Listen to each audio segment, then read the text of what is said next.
What are you doing here? What? The sun flying from the moon? We're making offerings to the All-God, clearly. You too can seek his aid. That's if you got fitting offerings. He scorned ours, then cursed the old village. The All-God, you call him. First I've heard. Is some new deity? Nay, 'tis ancient, revered by our forefathers. They say it were like this.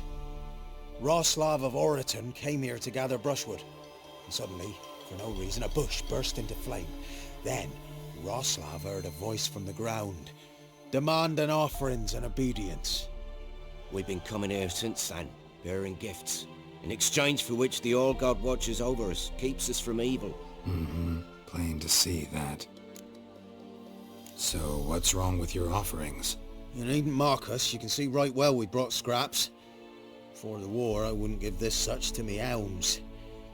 But what can we do? Such are the times. And they're like to get worse. All-God said if he don't get a rafter of bacon and a barrel of beer at least, the rivers will fill up with frogs and locusts or some such will devour the harvest. I could intercede on your behalf with this All-God of yours. Got a feeling we'd come to an understanding. Well, I suppose it can't hurt to try. To speak with him, you have to stand before the altar and cry out, "All God, help a poor wretch in need." Who knows, he might just listen to a foreigner.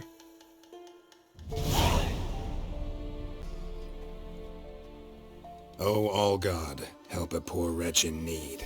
Pretty please. How dare you disturb my divine rest, mortal? I dare disturb it because I want your divine self to lift the, curse you cast. Those peasants really don't have... They must bring worthy offerings or they shall face drought, driving hail, earthquakes, avalanches. I have spoken. Avalanches? Here? How would that work? No answer from the All-God. Fine.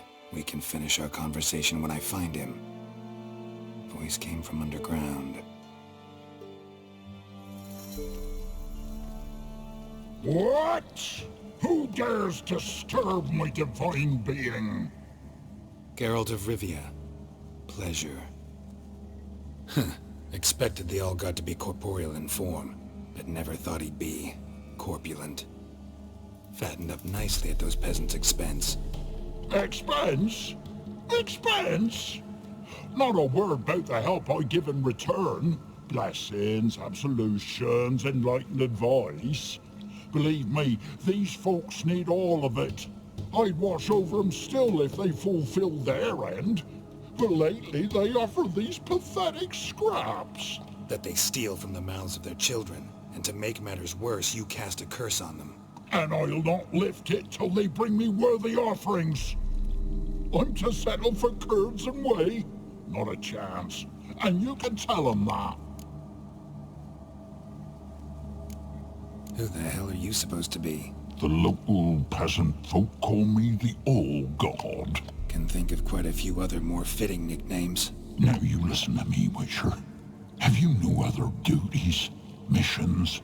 Swamp's dangerous. Gotta share a true terrace. Tend to them. I am no one.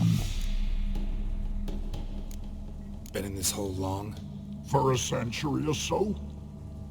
One winter I found shelter here. Built a fire so large the flames leapt through the crack. Lit the bushes above. I coughed from the smoke. And suddenly heard a peasant. A voice out of nowhere, he called. A miracle. Thus, I became a god. Parasite, more like. Maybe so. But what of Freya and Melitele then, Demanding prayers and offerings, given naught in return? I talk at least. Listen here, lardass. You're gonna be satisfied with what you get, or I'll feed you to the ravens. Plowing reformers. No, fine, fine. I'll sup more modestly. But just till the end of the war, not one day longer. Anything new? Talk to your old god, face to face. And? Will he show us mercy? He will. Promise to be pleased with whatever you bring. I told you! I told you the All-God's merciful, understanding. Thanks, Witcher. Farewell. The All-God show you favor.